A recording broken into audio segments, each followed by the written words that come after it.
That comes as the U.S. president seeks a breakthrough to end the Ukraine war, the deadliest conflict in Europe since World War II, and as Trump has expressed mounting frustration with his Russian counterpart. Trump had previously set a deadline for Russia to agree to peace in Ukraine or face new sanctions by Friday. He was asked on Thursday whether that deadline still stood. Now it's going to be up to him.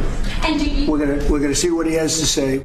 Trump said his meeting with Putin was not conditional on the Russian leader first meeting with Ukraine's Volodymyr Zelensky. Does Putin have to meet with Zelensky in order and before you and Putin have to meet? Or No. Zelensky spoke on Thursday to European leaders. In a post on X afterwards, he said Europe must be involved in the peace process. He added that various possible bilateral and trilateral meeting formats had been discussed on a call with Trump the day prior, and that, quote, Ukraine is not afraid of meetings and expects the same brave approach from the Russian side. Meanwhile, Putin, when asked on Thursday about the possibility of meeting Zelensky, said he was willing in principle, but the conditions for a face-to-face with the Ukrainian leader were far from being met. Russia's deputy UN ambassador said he was not aware of any planned meeting between the two leaders. Trump has threatened new sanctions from Friday against Russia and countries that buy its exports, unless Putin agrees to end the 3.5-year conflict. Earlier this week, Trump imposed higher tariffs against India for buying Russian oil. He said at the time that similar additional duties may follow on China, the other top buyer of Russian crude oil. It was not clear if he would announce further steps should his Friday ceasefire deadline expire without a deal. Hi, I'm Jasmine Levin, and I proudly own and operate Puppy Lovin'. Puppy Lovin' is a pet care salon dedicated to caring for your furry companions. We provide certified dog grooming services along with boarding and doggy daycare. Our facility is family-owned and operated and promise personalized care for every pet that comes through our doors. If you're worried about your furry friend being lonely when you're gone, we also have on-site personnel 24/7 just for their comfort. Follow us on Facebook and call or text us at 814-758-9259 to make an appointment today. Anyone with a kind and generous heart and a little money can be a philanthropist. You too can be a force for good in our community, and the Crawford Heritage Community Foundation is here to help you make the most of your charitable giving. We've partnered with hundreds of people like you to make our world and our community a better place. You can give through us to support scholarships or any charitable organization or purpose. Whether you're interested in establishing a permanent endowment or adding to an existing fund, we want to be a part of your plan. Contact us when you're ready to make your mark. Together, we can make your contribution go further. The Gordon B. Garrett Funeral Home has been serving the needs of Titusville and surrounding communities since 1965. Mr. Garrett believed in tradition and commitment to excellence, standards that have been passed down from one generation to now a new generation, who will work to provide you with a beautiful, lasting tribute to your loved one. When you need them, they will be there for you. This has been their foundation for almost 60 years. The Gordon B. Garrett Funeral Home, 303 North Washington Street in Titusville. Thinking about switching to 5G home internet? Think again. Unlike Zoom from Armstrong, 5G home internet is delivered by a cell tower. The further away you are, or the more devices connected to that tower, the slower your internet is. Cell phone providers also play favorites. When their network gets busy, cell phones win, and your home internet pays the price. Stick with Armstrong to get more data, more speed, and internet whenever you need it, not whenever they want. Armstrong, keeping you connected. Sheer Design is Titusville's exclusive Paul Mitchell-focused salon. This full-service salon specializes in coloring, cuts, nails, and tanning. Owner Angela Saxon has over 20 years' experience as a Paul Mitchell professional. She and her licensed staff offer all cuts and styles for men and women of all ages. Call 814-827-0010 or stop in at 116 South Kerr Street in Titusville. J. Gill Plumbing and Heating takes pride in being the premier heating and air conditioning service provider in the area. With over 30 years of experience, our highly skilled and certified technicians will work closely with you to address your heating and air conditioning repair, installation, or maintenance needs. Our team is dedicated to making your home the ultimate place of comfort. Call today to get a free estimate. We also offer financing options and membership opportunities that provide peace of mind and cost savings. Call J. Gill Plumbing and Heating today or visit them online 24/7 at jgillplumbingheating.com. If you're looking for a professional massage therapist, Tranquil Moments Massage in Titusville is here for you. Ray and Rauch graduated from Slippery Rock University with a bachelor's degree in exercise and rehabilitative sciences with an emphasis in athletic training. Tranquil Moments offers a wide range of services, from Swedish massage to deep tissue, sugar scrubs to hot towel inclusion therapy. Like them on Facebook and visit their website to learn more about all the services they offer. Tranquil Moments Massage in Titusville. Share the fun of train travel and relive our country's oil history as you ride the OC&T through the valley that changed the world. Learn about the past while traveling on vintage cars. See a variety of wildlife with stops at Drakewell Park, Petroleum Center, and Oil Creek State Park. Arrive early and see the vast collection of train and railroad memorabilia at Perry Street Station. After the ride, enjoy a night's stay at the Caboose Motel. For seasonal specials or for more information, visit octrr.org or call 814-676-1733.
U.S. stocks ended mixed on Thursday, with the Dow dropping about 0.5%, the S&P 500 closing essentially flat, and the Nasdaq ticking up about 0.3%.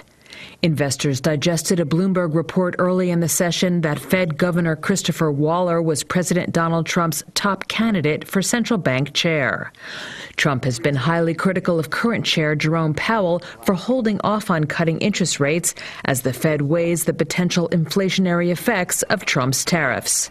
Higher tariffs on imports from dozens of countries kicked in on Thursday, raising the average import duty to its highest in a century. Adam Coons is Chief Investment Officer at Winthrop Capital Management. The other thing hitting markets today is the fact that tariffs kick in, and while we still have quite a bit of negotiating to do country by country, they are enacted. And so that is going to weigh on different aspects of the market, the supply chain, pricing. And so I think right now it's a lot of that digestion on, how long are negotiations going to take for different countries? What do they look like in the end? Stocks on the move Thursday included Eli Lilly, which plummeted more than 14% after data from its experimental weight loss pill disappointed. Shares of cybersecurity firm Fortinet tumbled 22% after the company delivered a revenue forecast below Wall Street estimates.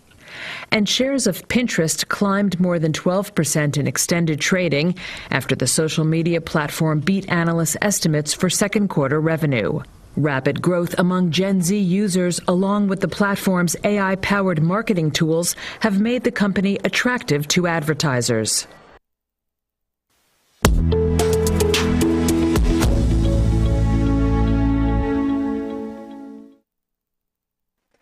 We have some of that strong summer sunshine here that is going to hold on to our weekend forecast. Now, here's we start off the weekend for our Friday. High pressure system control is still our main feature. Around that high pressure system, we still have some of that slight haze, but we have seen that there has been some big decrease in the intensity of that smoke. So with it thinning, not as big of air quality concerns, and we'll see some of that more vibrant blue sky with a high temperature hitting 75 into Portland, 78 in New York, to 87 into Pittsburgh. Now, as we head into tomorrow, pretty similar setup. More of that abundant sunshine stretching from the mid-Atlantic through New England. And we do see a slight uptick in those temperatures, noting that we will be underneath a very gradual warm-up. The good news is that all the way through Sunday, as we have this slight uptick in the temperatures, the dew point values do stay on the lower side. So not too much of that intense humidity, but we may see that climb as we head into our Monday.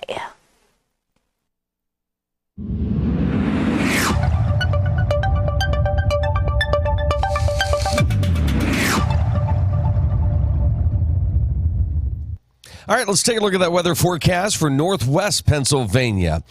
Sun and clouds mixed today with temperatures in the low 80s, mostly clear skies tonight with lows in the upper 50s. Saturday, mostly sunny, mid 80s. Sunday, mostly sunny, mid to upper 80s. Monday, mostly sunny, upper 80s.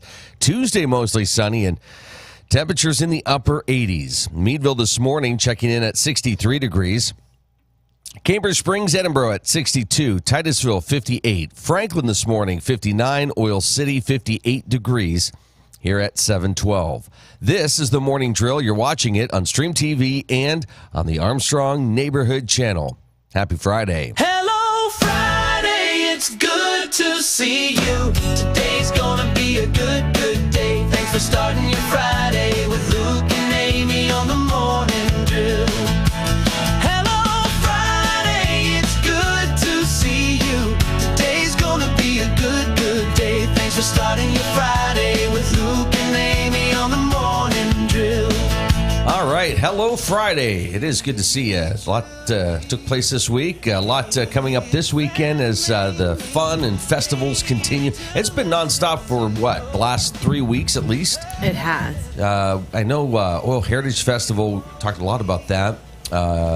Last weekend was the Pleasantville Festival and Thunder in the City at the Venango County Fair still going on through this weekend.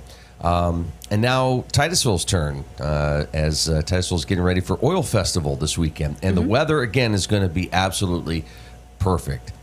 Not going to complain. I'm not going to say, it could be, it's a little too hot. No, there's no rain. It looks great. So we're going to go with that and be very excited for a great weekend. In fact, I think a lot of people are so excited. In the past, the streets right outside our studios have been, in the past, closed at like 3, but they're closing early this year. It says closed at, it says noon. Noon? Yeah. Wow. I got a lot going on. Yeah, and you're, this is the 2 days of the year I don't try to talk to you at all. Yeah, just stay back. You know what is I was thinking about it this morning. I'm trying to, I try to strategically plan out everything that I do so I have time to get everything done. But I realized, I'm going to have to strategically plan out your equipment tomorrow morning. So I'm going to have to come down earlier, get my stuff done so we can load up your equipment and help you because you can't do it right now. Yeah. But listen, I'm budgeting it in to my time, so. Okay. Well, I was thinking I was going to maybe work on that tonight. That way, see, this is me thinking about you. I was thinking, boy, if I got everything prepped tonight, and then she wouldn't have to be stressed or worried about me. Not that you would be, because you're focused on your stuff. I was already budgeting it, so. Okay. Yeah, well, we got this. I'm just saying. We got this. Am my eyes twitching? You look stressed out. Slightly. So if anybody ever questions hey, how your kids are competitive, where'd that come from? I'm competitive to a degree, but I also kind of am good for that person. You're no. Going Destroy down. in it to win it. No offense. You're going down. Right. So I do have some of the activities going on. Do it. And it starts today. This is kind of like Christmas Eve. Yeah. Like Christmas Eve is like my favorite. Everybody's like, oh, Christmas Day is great. No, Christmas Eve is still magical. It's, the anticipation, the beautiful church services and, being together. It's just, that's like my favorite, that Christmas Eve, right? Yeah. I almost feel like this is, Saturday's the parade and all this stuff. And it's like, that's great. But tonight, it's a little less stressful. It's a little, I don't know. There's a lot going on today from 11 to 1. What? Go. 11 to 1, family-friendly gardening taking place at David Weber Memorial Community Garden. 4 to 9, it's the car cruising on Diamond Street. 5 to 9 p.m., food and craft and the Titusville Open Air Market vendors in Scheide Park. And it looks like they got quite a few vendors for the park, so that's great. 5 to 7 tonight, the Titusville Historical Society's Heritage Center will be open, and we had Rhonda on the other day, and they were talking. Well, and Kelly talking about the Heritage Center. So, that's great. 5 to 8, the Kids Zone attraction in the Dollar General parking lot. 6 to 8, Matt Gavula will be performing. Prior to that, from 3 to 6, it'll be Barry and Cullen playing. You can come and see them. Fine art exhibit from 4 to 7 at the Parkside, sponsored by the Titusville Council on the Arts. 5 to 11 p.m., Titusville Alumni Association Alumni Weekend All-School Reunion at Titusville Ironworks. I know that's like huge. It's huge, yeah. Huge. And we heard from Tambra just a little bit ago on that. From 6 to 9 p.m., Noah Grice Band will be performing live for free at Fat Chad's, and that's part of the Titusville High School Class of 95 reunion. We heard earlier in the week from Chad and Joe coming together from Fat Chad's and the Titusville Mill. They're both from the Class of 95 and partnering up with some of this stuff. And two amazing restaurants in town, let me tell you. So that's tonight. A lot to do. You've got Susan over at Titusville Market Square with the her wine event tonight, and that's going on. So you can stop in and visit there and get some taste some great wine and enjoy that. They've got the wine check too, which is nice. So you can leave it there. You can go do some other things and then come back and pick it up. Yeah. Then on Saturday at 8 a.m. To noon, beers and brekkie block party at the Founders Park, hosted by Oars and Missies. 9 a.m. and 6 p.m. It's the Oil Creek and Titusville Railroad. They're hosting the speeder car rides. That's pretty much sold out. We were talking to Sherry last night. We were there for the open mic at the OC&T, and I think she said both first class. Their first class seats are sold out, but you can still, if you're trying to get tickets. What a great time! Just jumping on the train and going. And it's going to be a beautiful day for it. 8 to 3, the chalk walk outside the Parkside. 10 a.m. to 6 p.m., food and craft vendors, Titusville Open Air Market vendors in Scheide Park. 11 a.m., Oil Fest Parade steps off on Main Street. 11 to 3, it's the TCA Fine Art exhibit at the Parkside. Noon to 5, Titusville Historical Society's Heritage Center will be open. Noon to 6, the Kids Zone attractions at Dollar General parking lot. At 1 p.m., Oil Creek and Titusville Railroad train rides will start. Noon to 3, free open house at Ida Tarbell House, sponsored by the Oil Region Alliance. If you ever wanted to tour, maybe you've driven past and you thought, boy, they put a lot of work into that. That's beautiful. Wonder what it looks like inside. It's beautiful inside, and you can go in for a free open house from noon to 3 at the Ida Tarbell House. 2 to 4, motorcycle cruising on Diamond Street. At 2 and 4, Titusville Historical Society's Woodlawn Cemetery tours going on. Yeah, pretty cool. And beautiful cemetery.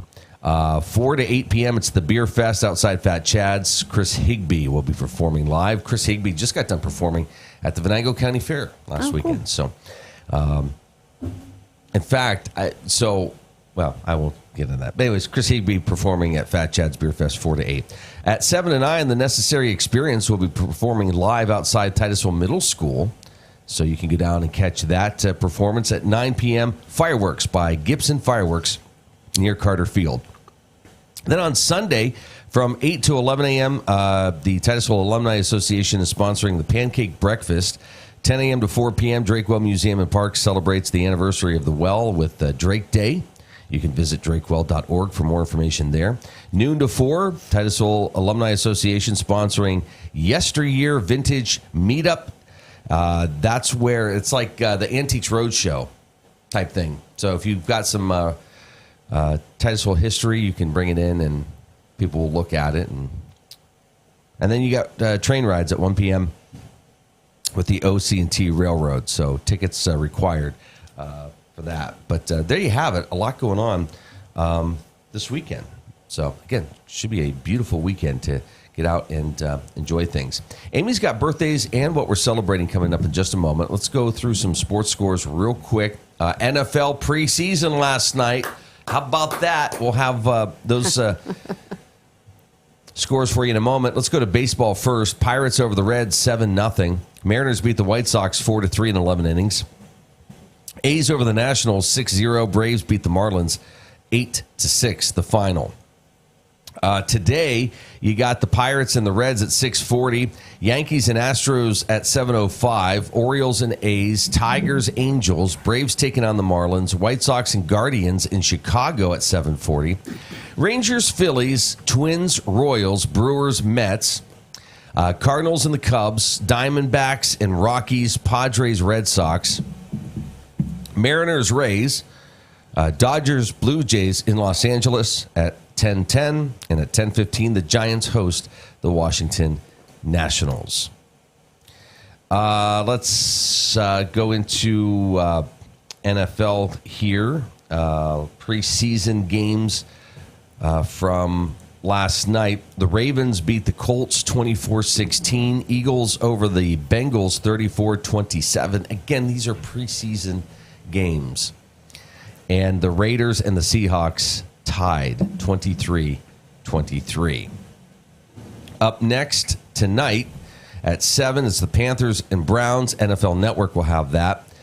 Falcons and Lions. Patriots and Commanders at 7:30. Then Saturday night, you got the Bills and Giants at 1 p.m. on NFL Network. Vikings Texans at 4 o'clock on NFL Network. Jaguars Steelers at 7 o'clock tomorrow night. Also Saturday, the Rams and Cowboys, Buccaneers and Titans. Cardinals will take on the Chiefs.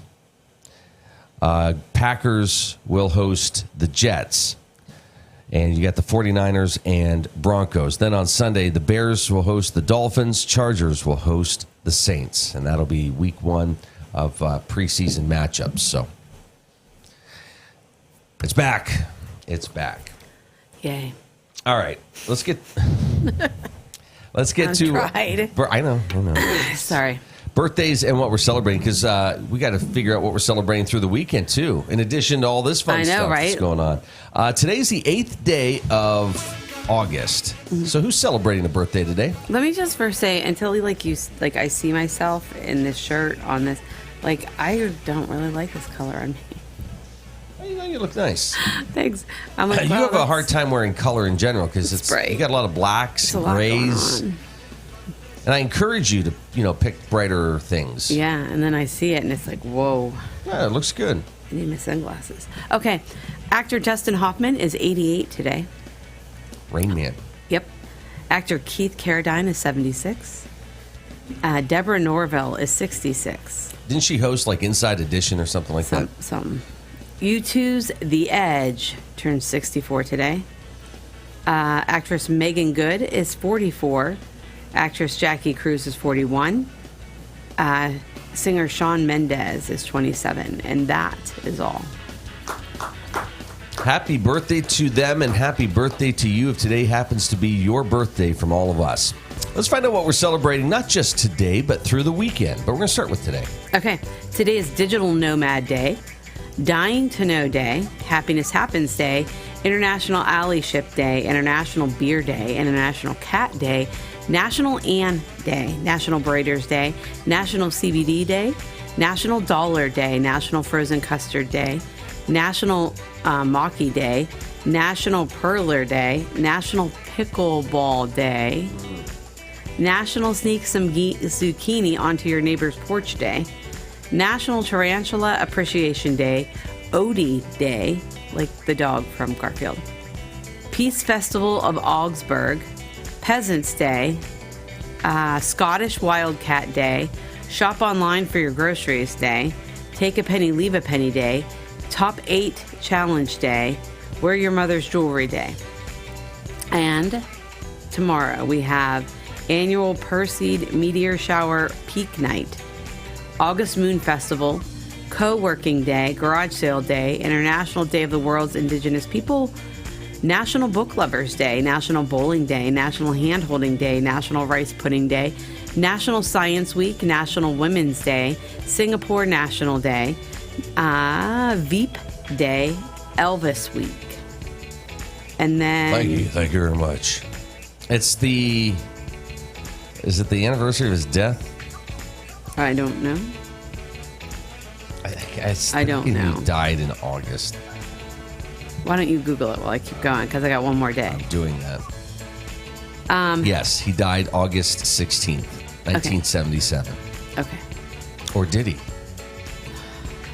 Ascent on Sunday. Ascent to St. Dominic, Dean Day, Duran Duran Appreciation Day, Eka Peoples Day, International Biodiesel Day, Melon Day, National Lazy Day, National S'mores Day, National Shapewear Day, National SK Citrus Soda Day, National Spoil Your Dog Day. The Day of Cantabria, Update Your Bio Day, Vlogging Day, World Lion Day, and that's all. And that's Sunday. That's Sunday. Okay. Yeah. So find something there to celebrate. Okay. So I would Elvis. That's probably leading up, right? The week leading up to his death, the anniversary of his death. I'm assuming. Yeah. Yeah. Do you have a favorite Elvis song? None, at all. None. I am not an Elvis fan, but go ahead. None. None. Oh, how do you not? Blasphemy. Can't Help Falling in Love. Okay. I thought at least that one. Okay. I'm just not like, oh. Sorry, I'm weird. Okay. How about you? Well, it's funny. Somebody ranked, let's see, adopting a March Madness-style competition to determine Elvis's best track. They started with 32 songs, this company, because I think the annual Elvis Week festivities are getting underway. So they started with 32 songs. Round one saw some close battles and impassioned voting as fans lobbied for their favorite cuts by the King. The competition got even hotter in round two, including a tie. The round two results: Return to Sender beat out Blue Suede Shoes. I would agree with that. I like Return to Sender better than Blue Suede Shoes. Okay. Suspicious Minds triumphed over Don't Be Cruel. I'd probably agree with that. I think I like Suspicious Minds better than Don't Be Cruel. Okay. And I like Don't Be Cruel. Heartbreak Hotel just edged Kentucky Rain. I think I prefer Kentucky Rain over Heartbreak Hotel. Love Me Tender survived against A Little Less Conversation. I'm torn. Why? Because, I mean, Love Me Tender's good, but sometimes A Little Less Conversation is kind of the song I want to hear. I can't even place that song. Yeah, I think it was played in Fred Claus. Little Less Conversation. Okay. Okay. Are you... Oh, no. Are You Lonesome Tonight took the victory over Burning Love? Oh, I don't think so.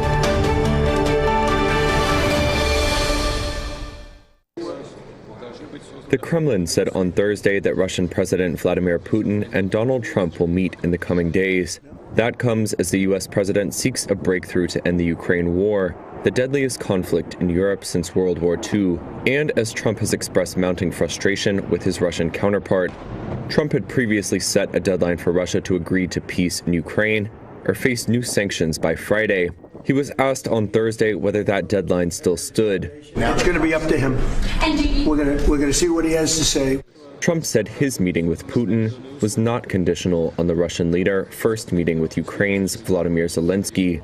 Does Putin have to meet with Zelensky in order and before you and Putin have to meet? Or No. Zelensky spoke on Thursday to European leaders. In a post on X afterwards, he said Europe must be involved in the peace process.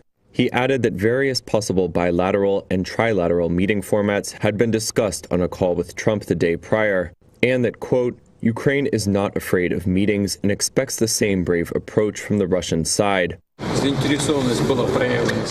Putin, when asked on Thursday about the possibility of meeting Zelensky, said he was willing in principle, but the conditions for a face-to-face with the Ukrainian leader were far from being met. Russia's deputy UN ambassador said he was not aware of any planned meeting between the two leaders. Trump has threatened new sanctions from Friday against Russia and countries that buy its exports, unless Putin agrees to end the 3.5-year conflict.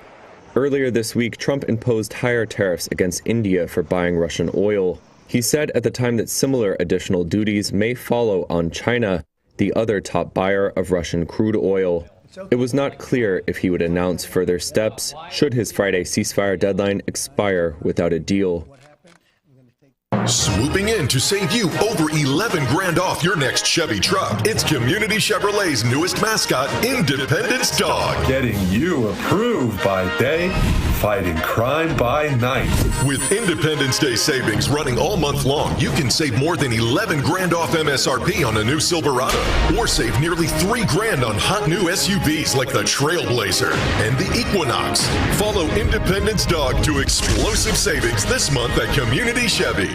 Interstate Pipe and Supply takes pride in providing superior customer service. That's why our dedicated employees are well trained and have the experience to offer friendly, quick, and reliable service and support. Need materials delivered to your job site? No problem. Interstate offers fast delivery from our 4 locations in Western Pennsylvania. We also serve Eastern Ohio, Northern Western Virginia, and Western New York. Service means business at Western Pennsylvania's premier pipe and supply company, Interstate Pipe and Supply. Vanderhoof Heating and Air Conditioning provides residential and light commercial air conditioning services throughout the area.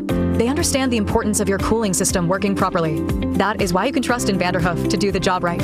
Whether it's a non-working air conditioner, yearly maintenance, or a new install, you can be assured that we will solve your problem quickly and efficiently. Your home's air conditioning system is far more than just temperature. It's a complete comfort system that combines temperature, humidity, air quality, and above all, safety. Vanderhoof Heating and Air Conditioning in Titusville.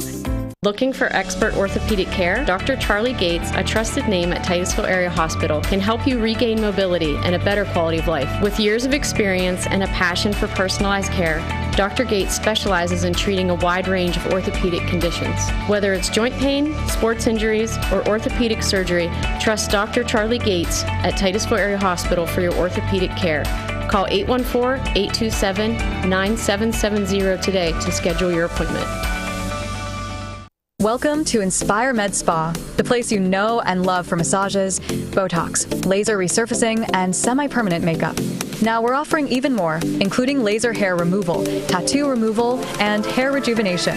Our team is here to provide expert care in a peaceful, luxurious environment designed with your relaxation in mind. And with our newly added services, now you can get all your beauty services in one place. Visit Inspire Med Spa today, because you deserve to look and feel your best.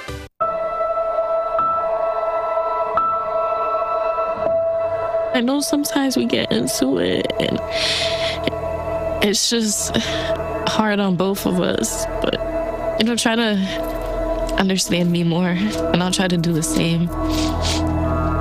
But you have excuses because you're old. So it's okay. Listening is a form of love. Find ways to support your kids at sounditouttogether.org.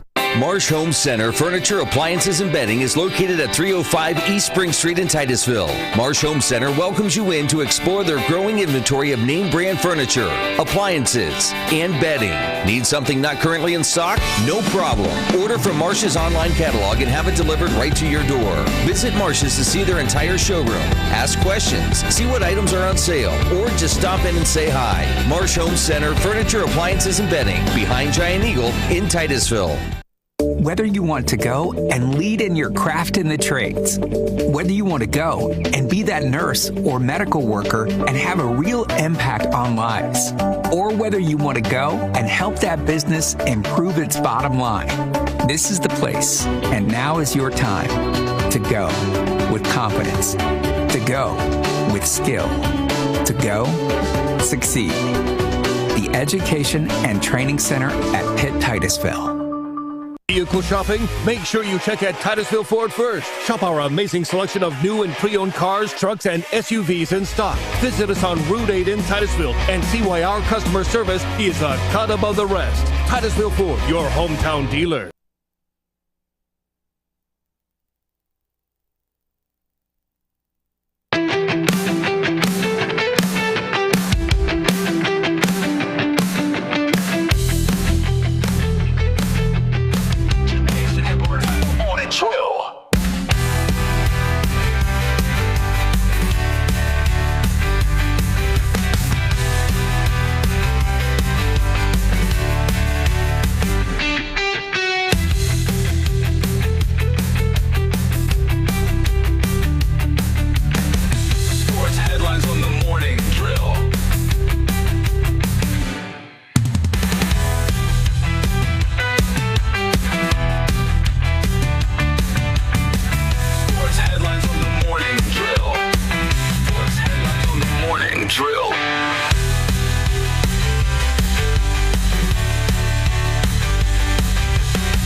U.S. stocks ended mixed on Thursday, with the Dow dropping about 0.5%, the S&P 500 closing essentially flat, and the Nasdaq ticking up about 0.3%. Investors digested a Bloomberg report early in the session that Fed Governor Christopher Waller was President Donald Trump's top candidate for central bank chair. Trump has been highly critical of current chair Jerome Powell for holding off on cutting interest rates as the Fed weighs the potential inflationary effects of Trump's tariffs. Higher tariffs on imports from dozens of countries kicked in on Thursday, raising the average import duty to its highest in a century. Adam Coons is Chief Investment Officer at Winthrop Capital Management. The other thing hitting markets today is the fact that tariffs kick in, and while we still have quite a bit of negotiating to do country by country, they are enacted. And so that is going to weigh on different aspects of the market, the supply chain, pricing. And so I think right now it's a lot of that digestion on, how long are negotiations going to take for different countries? What do they look like in the end? Stocks on the move Thursday included Eli Lilly, which plummeted more than 14% after data from its experimental weight loss pill disappointed. Shares of cybersecurity firm Fortinet tumbled 22% after the company delivered a revenue forecast below Wall Street estimates. And shares of Pinterest climbed more than 12% in extended trading after the social media platform beat analysts' estimates for second quarter revenue. Rapid growth among Gen Z users, along with the platform's AI-powered marketing tools, have made the company attractive to advertisers. The changing of the guard at the Federal Reserve is something we've known is coming, and obviously Trump is not quiet about the fact that he wants changes and what he's looking for in a change of the Fed chairman. And so it was also no surprise that we saw a dissenting opinion from Waller in this last meeting, in some ways setting the stage for himself to be that top candidate for Trump, just because right now their policy beliefs are aligned. And I don't think that, putting Waller in as the Fed chairman, that to us is not the Fed becoming independent or becoming, not being independent any longer relative to the other branches of government, because look, any president who is appointing their Fed chairman that they want, they're going to choose someone who is aligned with the policies they want. This is not a new thing. To us, like I said, that doesn't really point towards a change in the independence of the Fed. The Fed has had a long history of independence. It is an entire board. It is not just one person. There's one person that gets a lot of the headlines. But for us, we think that this, even with Waller in there, he is obviously already on the board. So he is a likely shoe-in if that's the direction that Trump goes. Just because they align right now doesn't mean they're going to align forever, because we have to remember that Powell was appointed by Trump. So there was a point in time where their strategies and outlooks aligned as well. And so I think that really shows that the Fed can remain independent. It is a great structure, and I don't see that changing anytime soon. Intel's down today with the president coming out against the CEO. And for us, we have actually not owned Intel for quite some time. It's a business model that is fractured within the semiconductor space, is behind the curve of the names like NVIDIA, obviously. And so they've gone through some shifts and tried to find new talent to try to help turn them around. And so that's obviously what we have here with the CEO pick that hasn't been there very long.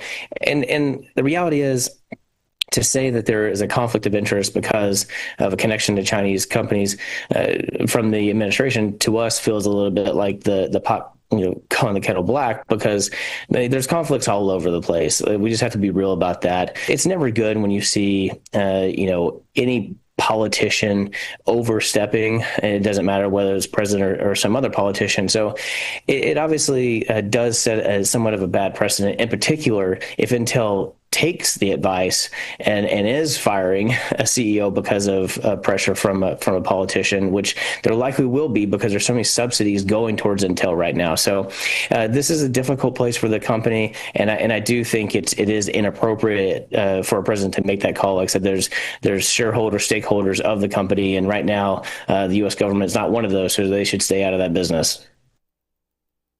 U.S. gold futures climbed to a record high on Friday, after reports the country has imposed higher tariffs on imports of 1 kilo bars. Prices rose by 1.4% after hitting an all-time high of over $3,500. Meanwhile, spot gold held steady for a second straight weekly gain, up about 1%. The price spread between New York futures and spot prices also widened by more than $100. The price change comes after the Financial Times reported the new tariffs, citing a letter from U.S. Customs and Border Protection. The letter, dated July 31st, said 1 kilo and 100-ounce gold bars should be classified under a customs code subject to higher tariffs. And the move could impact Switzerland, the world's largest gold refining hub.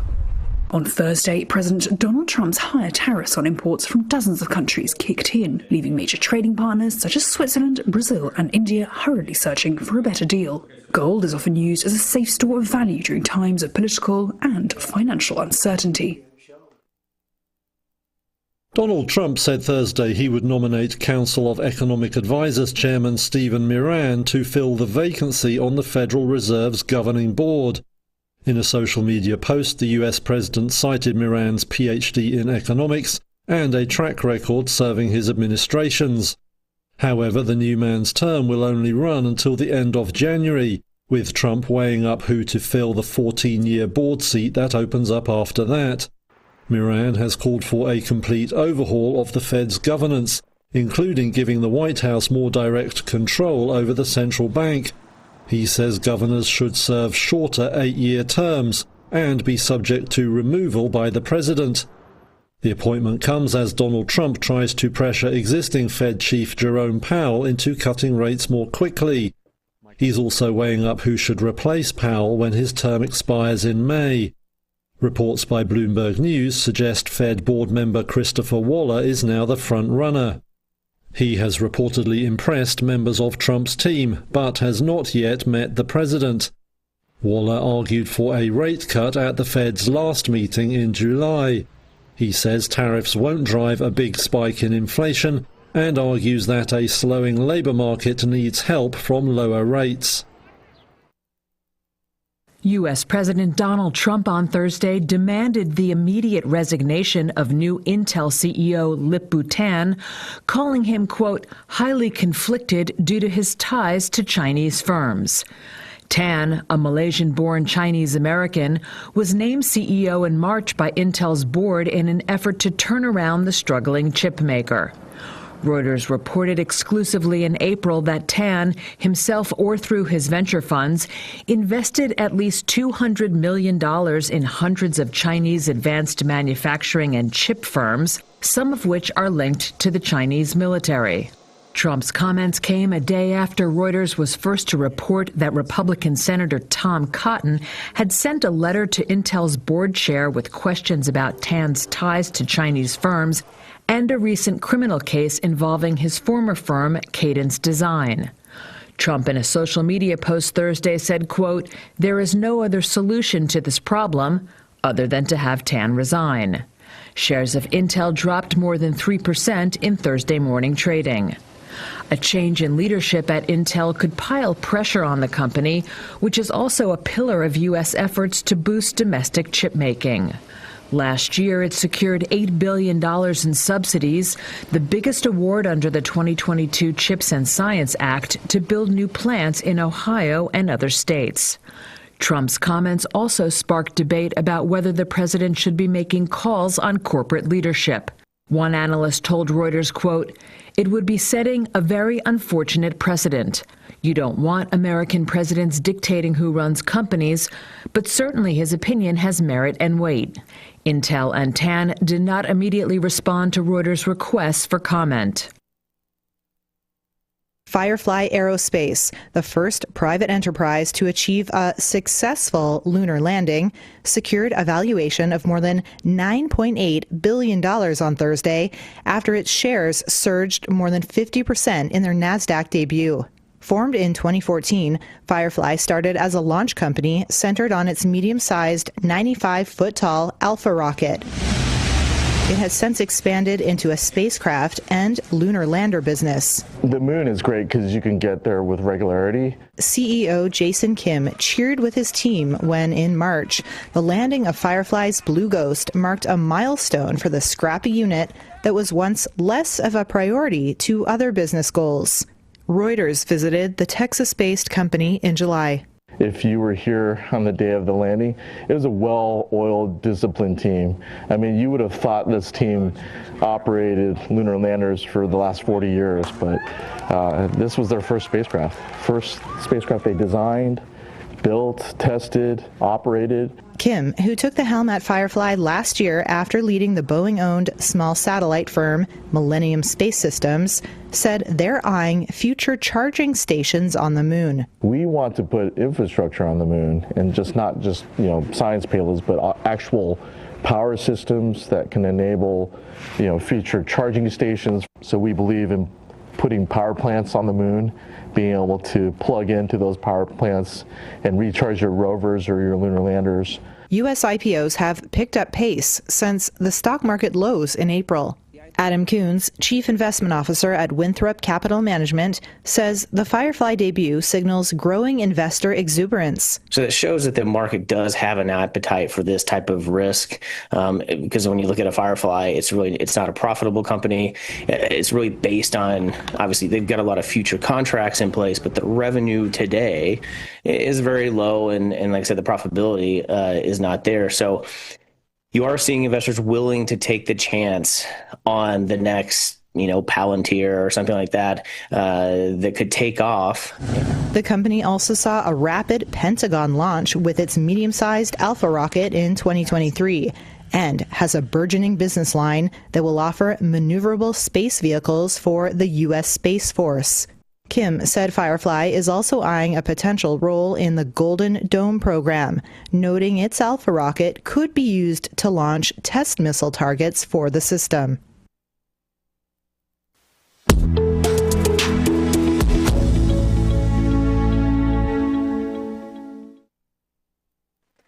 We have some of that strong summer sunshine here that is going to hold on to our weekend forecast. Now, here as we start off the weekend for our Friday, high pressure system control is still our main feature. Around that high pressure system, we still have some of that slight haze, but we have seen that there's been some big decrease in the intensity of that smoke. So with it thinning, not as big of air quality concerns, and we'll see some of that more vibrant blue sky with high temperature hitting 75 into Portland and 78 in New York to 87 into Pittsburgh. Now, as we head into tomorrow, pretty similar setup. More of that abundant sunshine stretching from the mid-Atlantic through New England. And we do see a slight uptick in those temperatures, noting that we will be underneath a very gradual warm-up. The good news is that all the way through Sunday, as we have this slight uptick in the temperatures, the dew point values do stay on the lower side. So not too much of that intense humidity, but we may see that climb as we head into our Monday.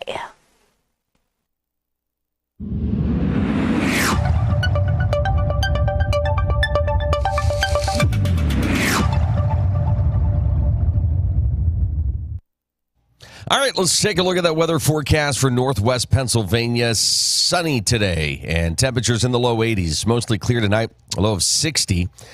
Saturday, sunshine, mid-80s. Sunday, partly cloudy, upper 80s. Monday, mostly sunny, a high of 90. Tuesday, mostly sunny with temperatures nearing 90 degrees. Meadville at 64 this morning. Cambridge Springs, Edinburgh at 62. Titusville 61. Franklin 60. Oil City 59 degrees here at 7:52. This is the morning drill. You're watching it on Stream TV and on the Armstrong Neighborhood Channel. Glad you're with us here on a Friday morning, 8th day of August. We were talking. I want to finish this up before we wrap things up because you mentioned it is Elvis. Oh, you're going to... Whatever. Okay. It starts tomorrow, I think, but it leads up to the anniversary of his death. Go ahead. August 16th, 1977. So they did a March Madness style bracket for Elvis songs. And we mentioned earlier that Return to Sender beat out Blue Suede Shoes. I'm okay with that. Suspicious Minds triumphed over Don't Be Cruel. I'm all right with that. Heartbreak Hotel just edged out Kentucky Rain. That's where I think I prefer Kentucky Rain. Love Me Tender survived against A Little Less Conversation, which, depending on my mood, I don't know.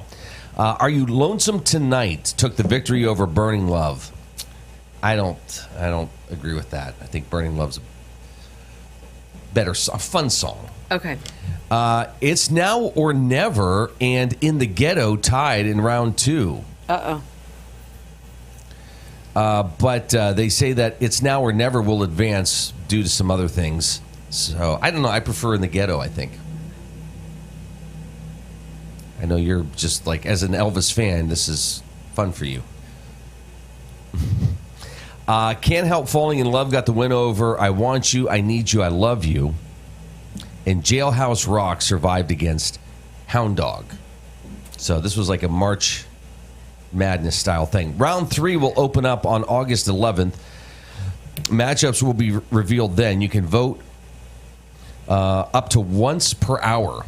All right. If you want to take part in this. Voting for each round will be open from 5 a.m. Monday until noon on Thursday. The voting windows are August 11th through the 14th. Elvis's 8 voting, 18th through the 21st. Semifinals, 25th through the 28th. Finals voting. And the winning song will be announced on August 29th.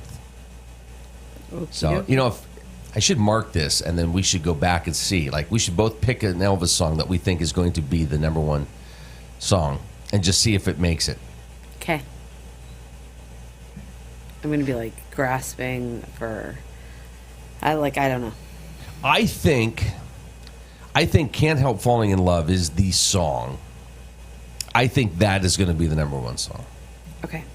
So should I save this and we keep tabs on this? Do it. Go ahead. Save it. Okay. I'll do that. Get right on that. You're not being very friendly here. I said get right on that. You've got other things on your mind. I do, 100%. Okay.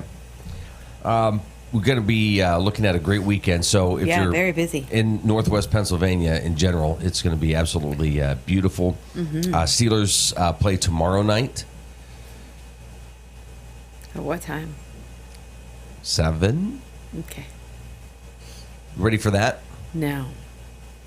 You'll be basking in the glory of your, I don't know, completed float project and getting ready for fireworks. Yeah, something like that. Yep. It's been a nice couple weeks. It has. It's been beautiful. In terms of, the weekends. Yeah. So we've been very lucky, so. In the midst of all of that, all the the back the school commercials are airing, and you just go into the stores. I think we mentioned this the other day that some of the big box stores now officially have the Halloween stuff out. Yeah, we went to one a couple weeks ago, and I got something for a dining room that I was super excited about, and then I just saw a promo online for the same things because I needed more. Oh. And they just have a promo online. One of the stores has a bunch of them, and I'm like, oh my god. Not local. No. To us. Okay, so can you order them? No. Oh, you can't. You have to go in the store. Yeah. We faced this, I think, at Easter because I got something that ended. I broke it coming into the house. Yes, and as I recall that night, I was also right there with you, being very supportive and encouraging. No, I didn't. I made it worse. You did. Somehow I made it worse. Shocker. What I said, how I said it. Yeah. It's your gift. That's my gift. Mm-hmm. I made it worse.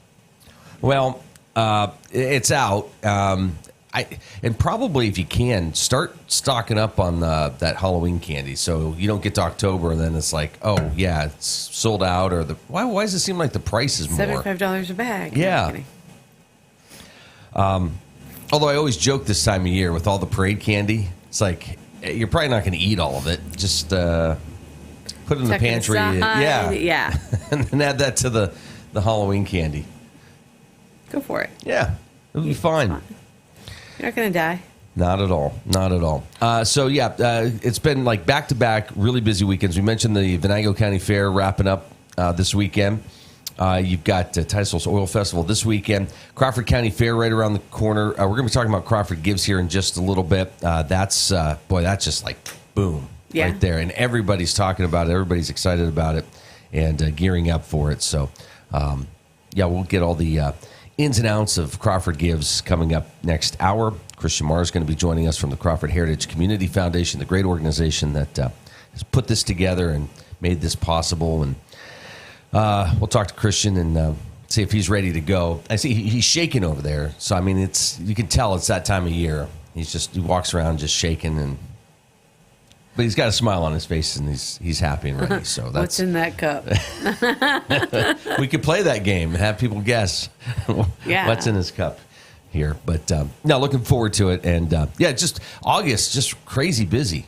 And sports starting up here. Football, high school football, 2 weeks from tonight. Now I'm shaking. Not ready. I know. And it takes you're 2 weeks in before you go, okay, I guess this is the thing to do now. Yeah.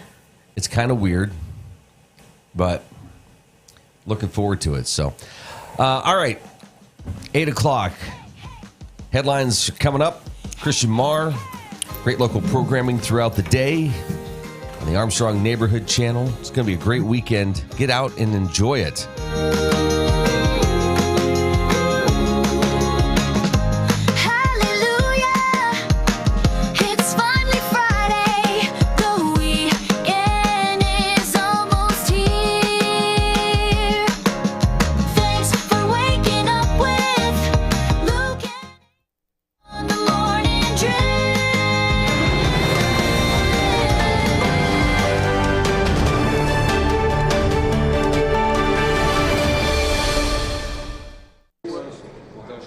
The Kremlin said on Thursday that Russian President Vladimir Putin and Donald Trump will meet in the coming days.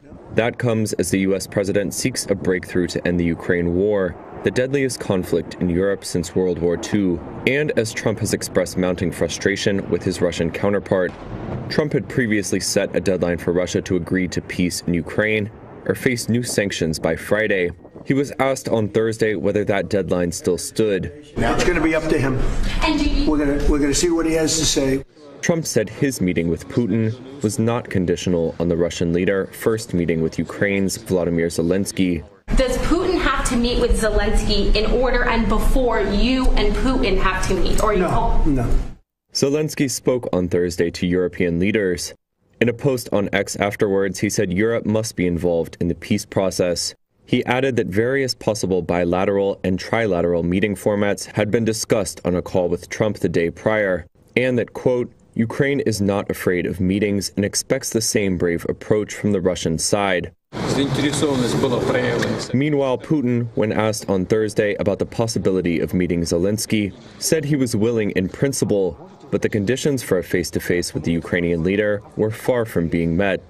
Russia's deputy UN ambassador said he was not aware of any planned meeting between the two leaders.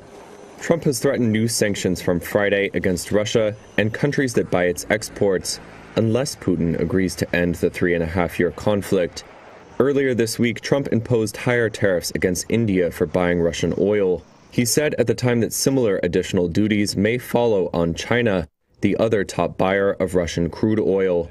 It was not clear if he would announce further steps should his Friday ceasefire deadline expire without a deal. For over 11 years, Triple M Roofing has been providing Amish quality craftsmanship and work ethic that you can rely on. Pole barns, decks, porches, siding, and almost all roofing needs, Triple M Roofing will get the job done on time without sacrificing quality or the promise to deliver within your budget.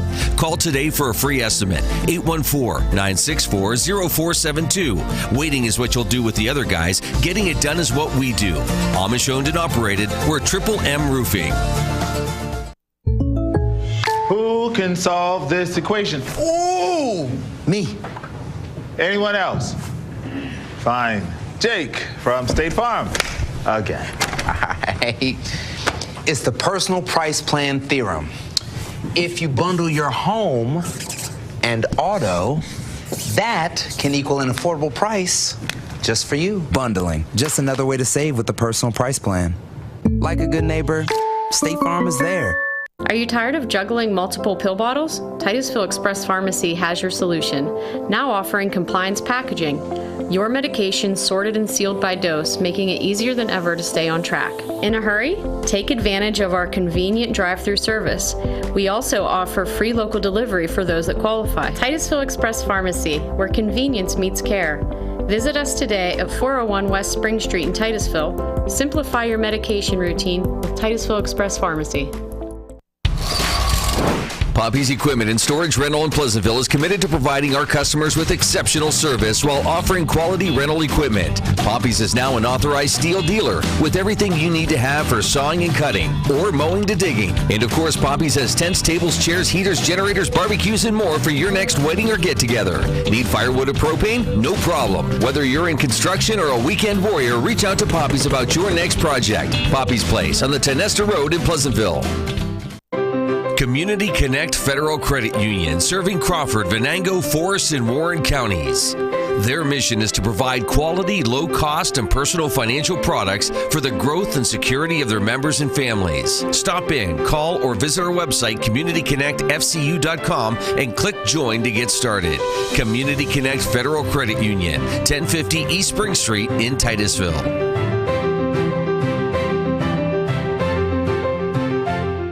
Fat Chad's Brewing is Titusville's premier dining destination, offering fine dining served with a cold beverage and great conversations. Try our new menu items, the T-bone steak, homemade meatloaf dinner, or soft shell crab tacos. Our pasta entries and sandwiches are just as popular. Try the new lobster ravioli, shrimp and scallop pasta, or our popular Asiago chicken. Don't forget about our famous burgers or fish sandwich, all served with fresh cut fries. Come in Saturday nights for Wild Game Saturdays. For good food and good times, it's Fat Chad's Brewing in Titusville.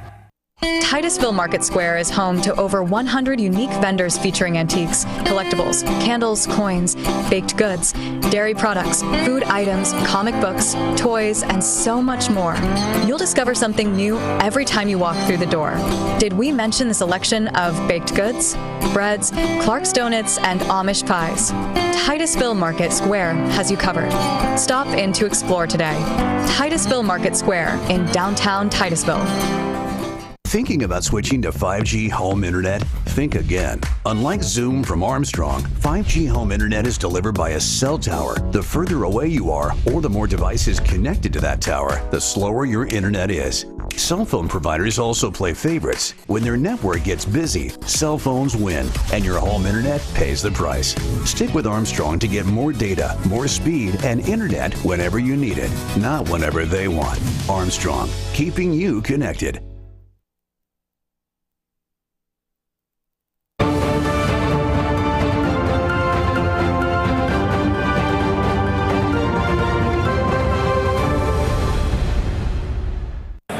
U.S. stocks ended mixed on Thursday, with the Dow dropping about 0.5%, the S&P 500 closing essentially flat, and the Nasdaq ticking up about 0.3%.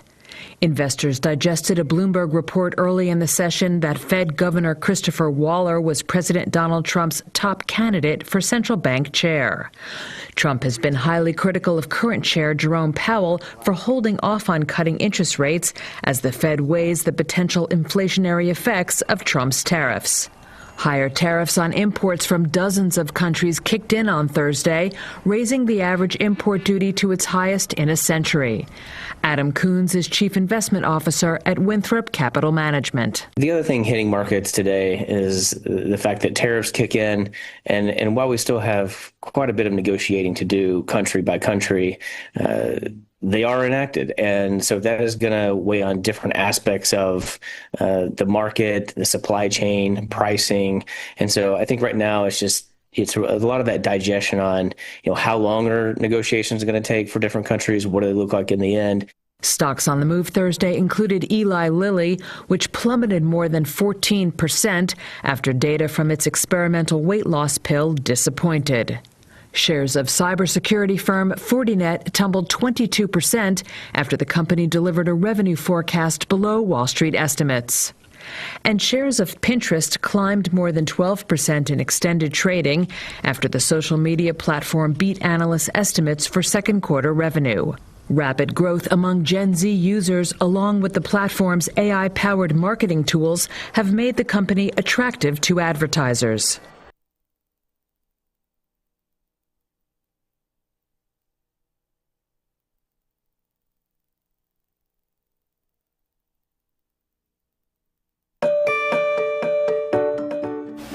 Unless someone like you gives $1 or $2. Oh, the gives you can give. Oh, hello there, friend. Come gather around.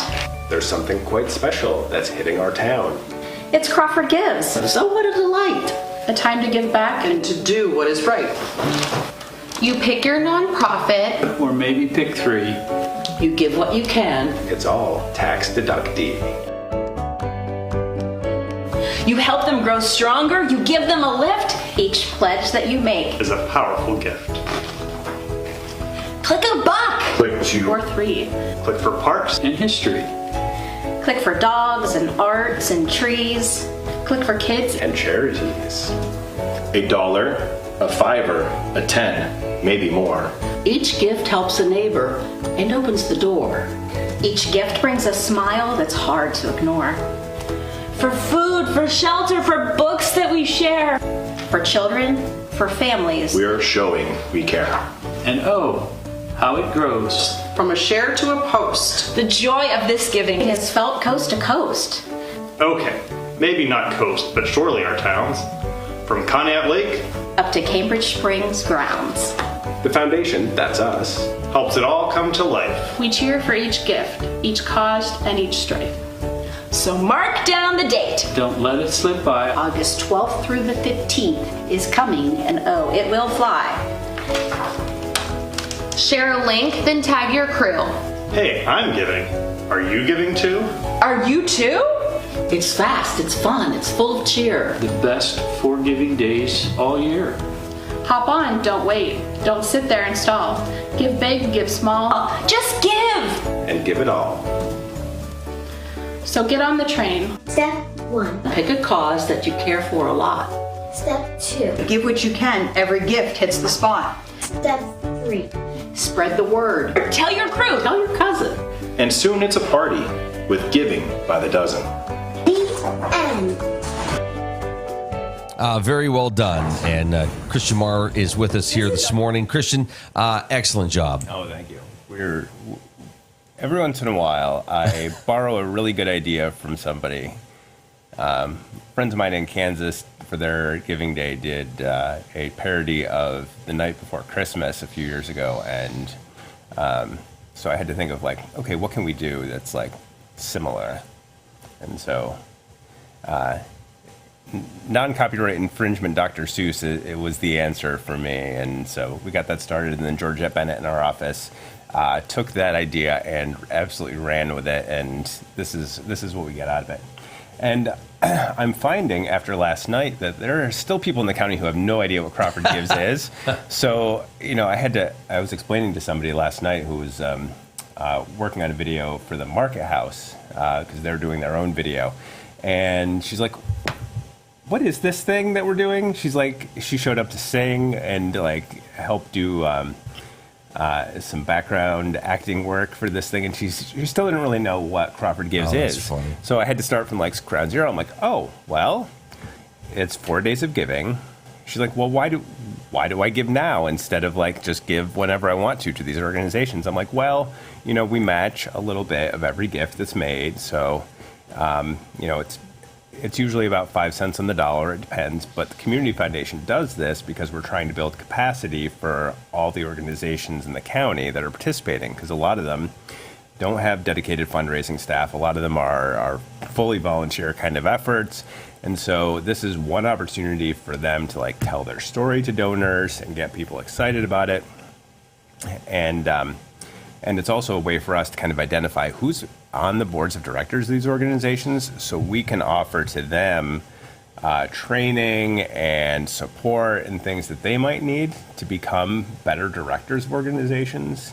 Offer the same kind of things to the staff of nonprofits so that they know what they should be doing as far as looking at financial statements, preparing financial statements, getting their audit done, or just running a good board meeting kind of thing. So I mean, not everybody comes out of the womb knowing how to do Robert's Rules of Order, but those are often valuable things to be able to do if you're running a board meeting. So all of those kind of things are. I hear Jack Sparrow saying they're more like guidelines. They are more like guidelines. But no, you're absolutely right. But also it's like an opportunity for people to just make one large charitable gift that then we spread out to all those different organizations. So, I mean, you can get everything done and yeah, but it puts a really big spotlight on giving as opposed to, I think people every day are exposed to some form of, somebody asking for something, right? This is a whole thing where like, oh, everybody's talking about it. Everybody, oh, yeah, I should go. It really just brings everybody together to do this. Well, I mean, still we've got 80,000 people in the county, and we've only got about 3,000 that are giving. So like, there's a lot more people that we could get participating. So there are a lot of folks who obviously still don't know what it is, still don't know what the benefit is to the organizations that participate, or maybe they've just never been exposed to charitable giving and what the benefit is. And I think especially this year, as we see a lot of state and federal cuts to things. I mean, we still don't have a state budget. A lot of organizations are going to be really struggling. Like, those dollars are just not there. So where do they come from? Like, it comes from us. So, if we can get folks through these lean times, we can make sure that there's librarians at the library and doctors at the hospitals and all of those things. So I think it's really important to take some time and think about where you want to put your charitable dollar and where it's going to have some impact. When is Crawford Gives? It is August 12th to the 15th this year. It is 4 days. We are doing all. In case you missed it in the video. In case you missed it in the video, and I almost forget because my staff has been so good this year. Like they have got this rocking and rolling. Like they've made sure to get like all the promotional materials out to people. They got everybody signed up. I had to raise some dollars for our match pool, but all the rest of it has been them. So Amanda and Georgette have been amazing at just keeping the wheels humming and making it so that I had to do very little for Crawford Gives, which is great. So I could focus on some other stuff. It's one of those, a couple times this summer, somebody will bring up an event and I'm like, oh yeah, that's still a month out or, still several weeks. This is one of those where it's like, okay, it's next week. It's not like a couple weeks away. Oh, It's yeah. like I mean, now. I have felt that way about everything this summer. It's like, oh, right. Like there's a countdown on the Crawford Gives website, and yesterday it was at 4 days, and I'm like, oh, it can't possibly be 4 days and 13 hours away. Yeah. And now it's probably like 3 days and 13 hours. But these things are sneaking up on you. So, folks, and we have had a steady stream of people coming into the office all week with checks. Oh, wow. and their Already? lists. Yeah, because we really do encourage people to get, if they're giving a check or an IRA distribution or something like that, to do it early so that we are sure to have it by the end of that 4 day period. You can only give by credit card during the 4 days, but if you're giving any other way, if you've got, a jar of pennies that you've been collecting and you want to bring them in, you can schlep those to our office or give us a call and maybe we'll send a van out. We'll send the Brinks truck to pick it up. But yeah, so we've had a steady stream of people. We've been slowly entering some of the gifts. So I think we're well on our way. Every year we're like, oh, we're going to hit $1 million, and we haven't yet. So this year I think is our year. Are you feeling it? I'm feeling it. So okay. We'll see. I'm usually cautiously optimistic about most things, but I'll just be rosy and optimistic about this. I think we're going to hit $1 million this year. I think we're well over $100,000 as far as gifts that we've already entered. So. Knock wood. Wow. Things will go pretty well. So, you put a lot of work into it. First year, you saw great success. Did you ever think like, okay, this is gonna be annual, or it's like, okay, we'll see what happens next year? At what point did you say this is so good for our area? This is something we're going to be doing for a long time. So every year at the end of it, I'm like, we're not doing this again. Like we're too tired. We've done so much. Like it's always taken a certain amount of like pulling people along, as well as encouragement. So you get to the end of it and you're just like, wow, we just did this thing and it's just so tiring and is it really worthwhile? And we go back and we look at it and then we're like, maybe we don't do it again. And then organizations are like, hey, that was great. We got this many number of new donors. We got this amount of money. We're going to use those dollars for this project. Like the Market House used that money for leveraging grants for their roof, and they're replacing their doors with those dollars. So there's multiple benefits. Organizations have put it into their long-term endowments so that they can make sure that they're going to have like a source of support in perpetuity. And there are others who are just using it to keep the doors open and maybe do renovations to buildings or making sure that food gets out to people who might be hungry. So there's so much impact that you see, and some of it's anecdotal that organizations come out to you and say, hey, we couldn't have done that without this structure. And then we come back to the office and we're like, oh gosh, we have to keep doing this thing.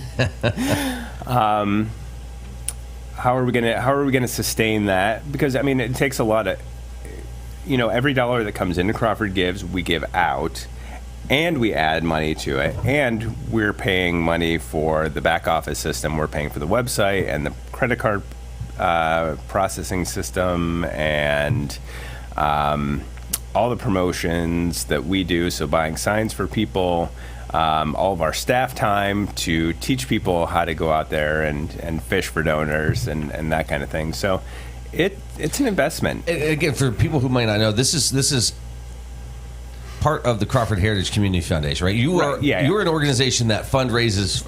Right. So we're fundraising for ourselves as well, for our unrestricted grant making and for grant making pools of dollars in Titusville and elsewhere. So, we're always out there fundraising for something and trying to get people to think about their, wills and estate planning and planning charitable gifts for long in perpetuity. But, the other leg of our stool is building capacity for our region's nonprofit organizations. And so that's where Crawford Gives fits in, and it has just become a bigger part of the stool, I guess, in the past few years. And, So you have to have board members who are very supportive of this because of the time it does take away from. Yeah, and we've got board members who are coming in all 4 days to help do data entry of checks. So, they're not just going to a board meeting and saying, yeah, we're going to do this thing. Let the staff take care of it.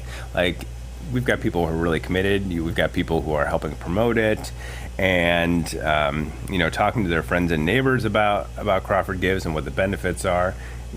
They're also, of course, putting their money where their mouth is to give during the program. So it's just kind of taken on a life of its own. So now, do I think we could pull the plug? Probably. Would I get a lot of negative feedback from that? Yes. So the hardest part for us is coming up with a match pool. The match pool this year is a little more than $50,000 that will spread among these organizations. We're being very strategic about how we give it out. So some of it is proportional to the number of donors you get. Some of it's proportional to the total giving to the total giving to your organization, and some of it is awarded based on if you get full participation from your board of directors. Which is a difficult thing. I don't even see the foundation's board of directors do 100% participation most years, which, that's a problem. But but if your board isn't on board with the giving every year, it kind of shows their level of commitment. And then it's always a good time to it's a time for self-reflection and be like, hey, my friend Joe asked me to be on this board, but I'm not really loving it. I don't even want to give them $25. That maybe it's time for you to don't put that on a t-shirt. Find another thing, right? So, so it's again, it's part of our overall mission for capacity building. We're trying to make the best possible nonprofit organizations. We're trying to give them the tools to be effective leaders in our community and provide great services to people who live here, making sure that we have recreational facilities and fire departments and all the things that really make Crawford County a better place to live, learn, work, and raise a family. I was just looking at the list. There's a lot on this list. I think there's 182 at this point. So, and we cut off registration a few weeks ago, or else we would have more people, organizations trying to get in. But at this point, it's just you can't. There's no way to do the work to effectively get your donors to give to you. We would be doing it a disservice to let folks register at this stage. So. Well, it's coming. So next week, be ready for it. Yeah, and it kind of runs itself at this point. So you were saying. Well, I was just saying, you're watching The Morning Drill on Stream TV and on the Armstrong Neighborhood Channel. Christian Maher with us here this morning from the Crawford Heritage Community Foundation. Is there ever a worry, if you were to stop, somebody else would pick it up? Or would that be okay? No, I think that's okay. Because they've got to invest the work and effort into it. And if somebody wanted to partner with us on it too, this is how these things work and work well. Is if a lot of people come together and do things. We've had a lot more organizations join us for the match pool this year, and so that's been awesome. If there were another community organization that wanted to partner with us to help put this on, we'd really welcome that. I haven't thought about that. Now I'm thinking, are the chambers of commerce or who else would be a natural partner for this kind of thing, and can they help us raise the money for the match pool? You might have given me a spark for something that could, because I mean, we don't want to make anything just like, oh, this is our thing, this is our sandbox, go away. It's not like that. Like, the only way this community improves is if we're all working together, we're all rowing the boat in the same direction. So, yeah, we'd really welcome. I have that. a problem. I think I sometimes have walls up around my sandbox, and it's easy to do. I mean, I get the same way sometimes. I'm like, well, we started this thing, so it's got to be this way. And then I'm like, you know what? Other people have some really good ideas, and I need to like check my ego, which, as you know, can be kind of big sometimes, and be like, okay, I am not the end all be all. Other people have good ideas. I'm in a business where egos are right. So you're like, no, I always know best. I try not to, but I know I do at times. So it's a struggle, man. So, I mean, we could spend all day talking about Crawford Gives. For sure. Crawford Heritage Community Foundation obviously does great things. How do you get anything done when you're trying to get Crawford Gives together? Or are you finding, okay, as you said, it kind of runs itself right now, and now I can focus. What's coming up in August, fall? What are you working on? So the fall is a lot of cleanup from Crawford Gives. I can get to go on vacation, and we're also doing, we're just also focusing on our core mission, which is talking to our donors, helping people with their planning, working with accountants, attorneys, financial advisors, so that they know that we're here for their clients. So we're doing a lot of meetings with them. I've still got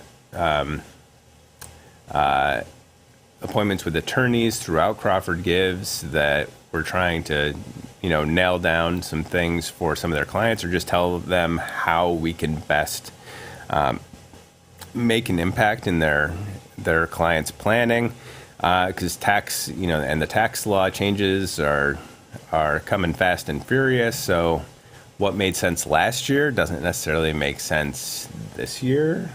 And there's strategies for giving that will really maximize a donor's tax burden, or alleviate the tax burden, I guess I should say. And so these are all the things that we're trying to remind people. And amazingly, financial advisors often forget to have that conversation with their clients. Like, they'll talk about their kids and how they want to plan for their retirement, but they won't say, hey, do you have a charitable component to your plan? Even though most people do. But if your financial advisor doesn't bring it up, it kind of gets forgotten. So our job is really to remind them, hey, bring this up with your client, because they really do want to talk about it. They want to plan for their charitable giving as part of their overall estate plan. It's probably not the major part of it. Like, they're taking care of their kids and their grandkids. But after that, they do have a charitable inclination, whether it's their church or nonprofit organizations that they've always given to. If they're passionate about the environment, they're going to want to give to an organization that, improves the environment. So have that conversation with your clients, and as individual donors, think about where you want to have your ultimate, like, long-term lasting impact. Is it libraries? Is it the fire department? Is it your church? Is it all of those things? The Community Foundation's there to help you figure that out.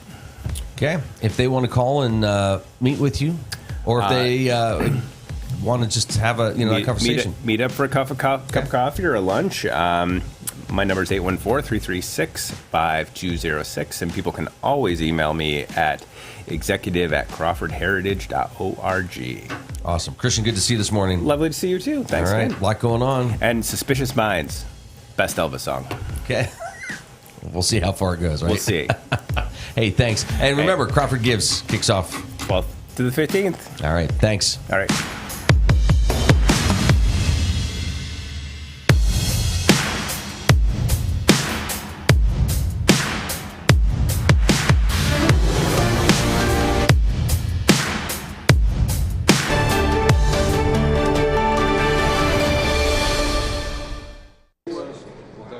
The Kremlin said on Thursday that Russian President Vladimir Putin and Donald Trump will meet in the coming days.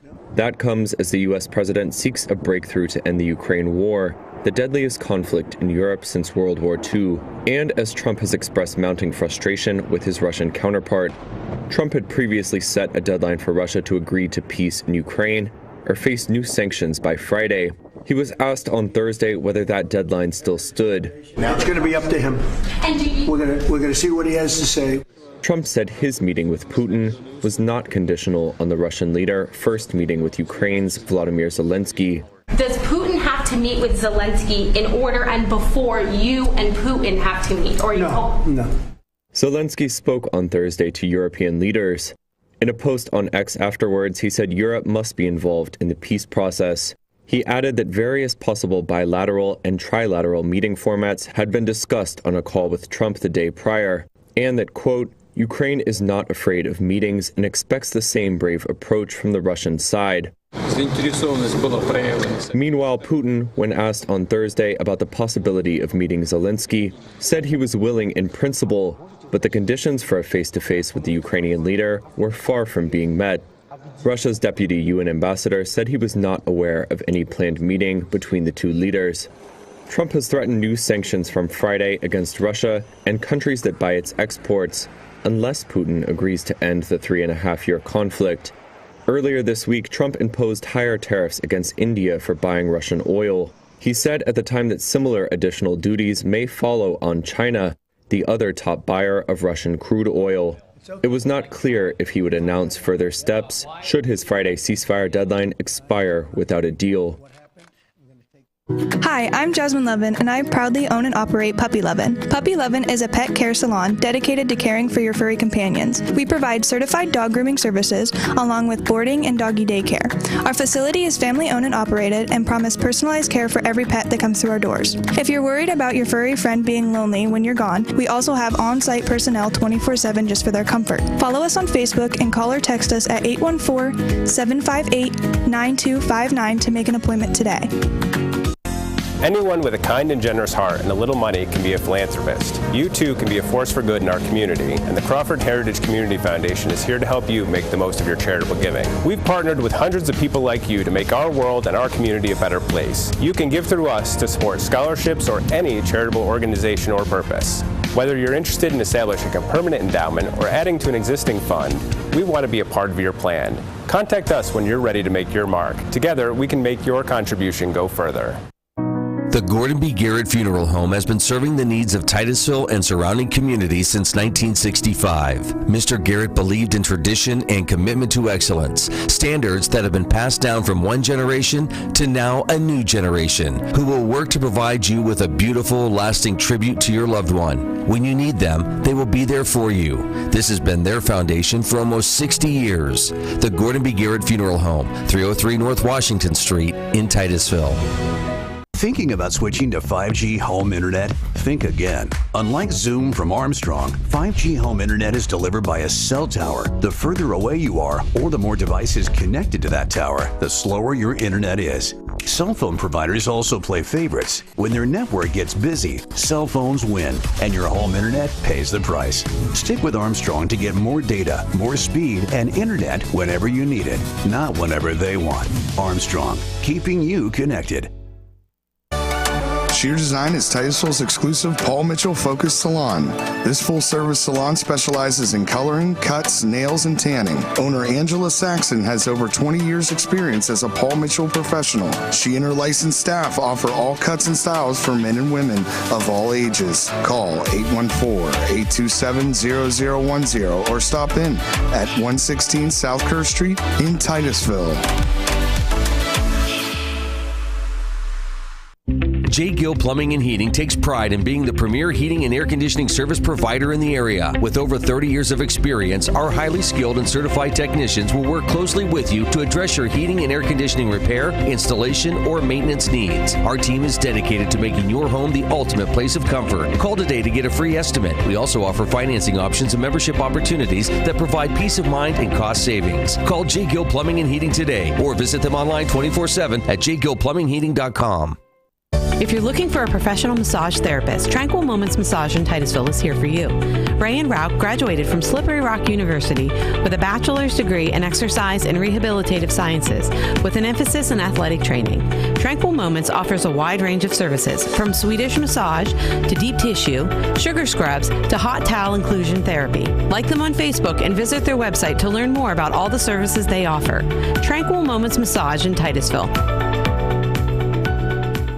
Share the fun of train travel and relive our country's oil history as you ride the OC&T through the valley that changed the world. Learn about the past while traveling on vintage cars. See a variety of wildlife with stops at Drakewell Park, Petroleum Center, and Oil Creek State Park. Arrive early and see the vast collection of train and railroad memorabilia at Perry Street Station. After the ride, enjoy a night's stay at the Caboose Motel. For seasonal specials or for more information, visit octrr.org or call 814-676-1733.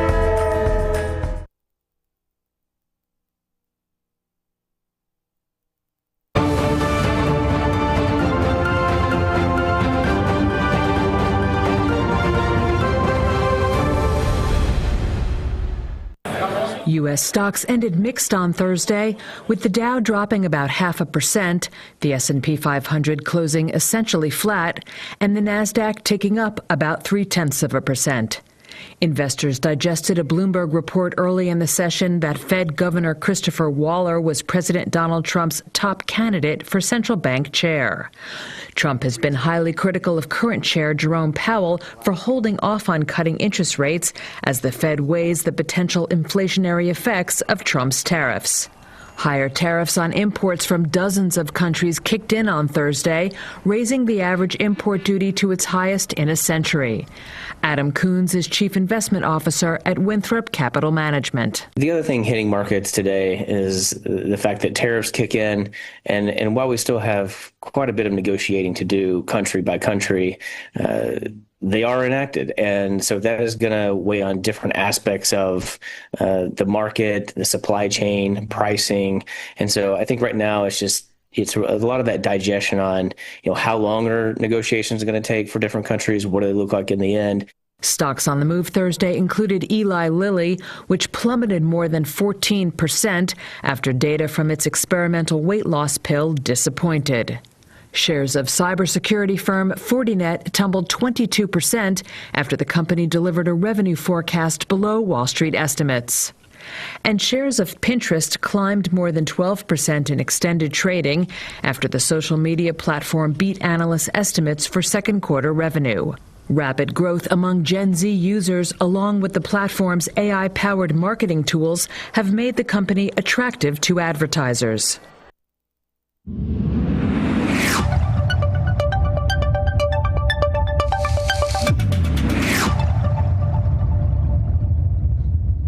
Well, sunshine and a few clouds with temperatures in the low 80s. Mostly clear skies tonight with a low of 60.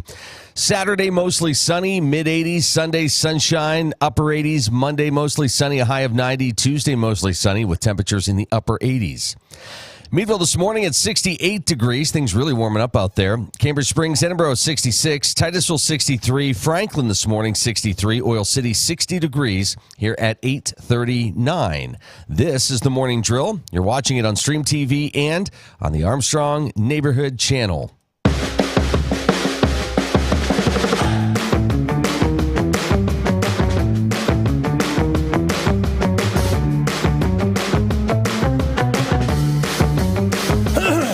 Joining us this morning is Mr. Sports, Bruce Peterson. Hi, Bruce. Good to see you this morning. Top of the morning to you, Luke.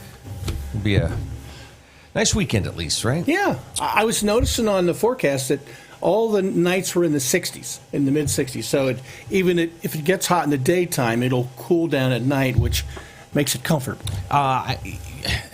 Yeah, I think last week you said, you're getting to like this time of year because of that. You have the Venango County Fair, Crawford County Fair is coming up. And what do you see when you go to the fair at night? People wearing sweatshirts. That's right. Blue jeans and sweatshirts. Exactly. Yeah. Footballs in the My air. house was cool this morning. Of course, I had the fans on and everything. But, yeah, we're getting into, we're over a month away from the longest day. So the days, I think we've already lost almost a half hour at night from, I think 20 minutes or 25 minutes. So, yeah, days are getting shorter. Football's in the air. That's right. Yep. Preseason kicked off last night. We have cider and all the fall stuff. Yeah, apples the pumpkin spice. Yeah, pumpkin spice. Amy was craving that a couple weeks ago. It's like, it's coming. Don't worry. Fall's a nice season around here, especially September. I could do fall 6 months out of the year. Yes, I could too. Yeah. It's just, there's just an ambience to fall. 8 months, 10 months of the year, maybe. Well, where do you want to start this morning? Well, I thought we'd start with the Steelers. They play their first game this weekend at Jacksonville. And most of the veteran starters are not going to play. Rodgers, Cam Hayward. I mean, I think there's 20 players that won't play. And there are 4 injuries. I wanted to highlight them. Highsmith, Calvin Austin III, Corey Trice, Dante Kent, and Will Howard was injured. And I want to talk about this. That Tomlin thinks that he might be able to play the last preseason game, but he broke a finger, and boy, this is going to set his year back. I mean, if he's not able to start any games, are they going to make him the number 3 quarterback? I don't think so. Really? Well, I know what you're saying. Yeah, but, I mean, man. and they got Skylar Thompson, and you could put people on the injured list for a hangnail. So they'll put him on the IR and leave him on there for the year, and he'll come back next year. And was it published? Was there any word on like how much time they were planning on giving Howard in the preseason? Well, I think they wanted to play him quite a bit. I mean, I don't think Rodgers was going to play more than a series here or there. What about Rudolph? Well, Rudolph's going to play quite a bit. I think it was going to be Rudolph and Howard pretty much. Now it'll be Rudolph and Skylar Thompson. Oh. Yeah, I mean, it really, boy, if you want to put a kibosh on a year, break the finger on your throwing hand and. See, I'm complaining. I sprained my ankle Sunday night, the week of oil fast, and a couple weeks before sports, and I'm like, oh my gosh, this is not the time to be. Exactly. Hobbling. Yeah, he's got a little bit more. Yeah, he's got a little more on the line. Yeah, exactly. A little more on the line. And, wow. Yeah, that's so disappointing for him. Well, and for us, we've been excited to see him play. Yeah, we wanted to see what he was going to do. Now he probably won't play at all. Well, initially, they were saying like it could be 3 weeks. Yeah. Oh. So can they wrap it? Can they? Was it? Did you say it was his throwing hand or? Little pinky on his throwing hand. So yeah, it affects, and you've got to immobilize it so it'll heal. You can't be doing this, although they didn't have to do surgery or set it. So, but yeah, it's basically taking him out of the equation for the rest of training camp and for preseason. And like I said, Tomlin said, we hope he can play the last preseason game. What have they seen with him so far? Do you know? I mean, are they also thinking like, hey, listen, this is a guy that we still want to kind of invest in? Or is it going to be, hey, sorry, too bad?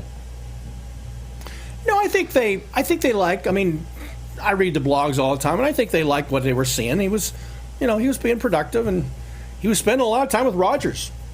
Rodgers was spending a lot of time with him, talking about things and going over things. And so he had Rodgers' ear, and they said he was a type of player that he put all of his emphasis into learning and preparing and getting ready to play football, that he was you couldn't ask for a better player in terms of preparation. So they were impressed by that. But you don't really know, Luke, until you get in the fray, until you get into a game. That's when you see what they can do. I mean, camp is nice, but it's not the same as a regular game, and looks like he's not going to have that experience. So, yeah, that's too bad. That's too bad. You watch. They'll give him a shot or something, and he'll go in and surprise everybody. Well, we'll see. Pay for it now. It's going to hurt, but the likelihood of you starting in the next, the first couple months of the season or getting some playing the doctors will control it. I mean, the doctors will determine what he can do, because I think they're looking down the road about what he can be down the road. I mean, they're okay for this year. They've got Rodgers and they got Mason Rudolph and they got Skylar Thompson, who can be the number 3. So it's not like, although they did sign another quarterback, I think Woodside, to come in, and Logan Woodside, to give him 4 quarterbacks in training camp. But yeah, probably Skylar Thompson will step up and become the number 3. And I think Howard did surpass Skylar Thompson. Right, he was the number 3. Yeah. Thompson was number 4, but was there a lot of difference? I don't know. You really don't know. Yeah. But smelling salts, you can't use those to help, revive them. Now, I wonder what the justification was for that. Do you know what? So what it is? They're not outlawing it per se. They're not letting teams administer it. If you want to bring it in yourself and take personal responsibility for it, you go ahead. Okay. The NFL is saying we're not taking responsibility. It's not going to be part of our protocol to revive you. Okay. But if you want to revive yourself. Correct. But if you're out, how could you get the smelling salts to revive yourself? I mean, you watch. There's going to be close-ups so many times this season of, maybe a player the salts.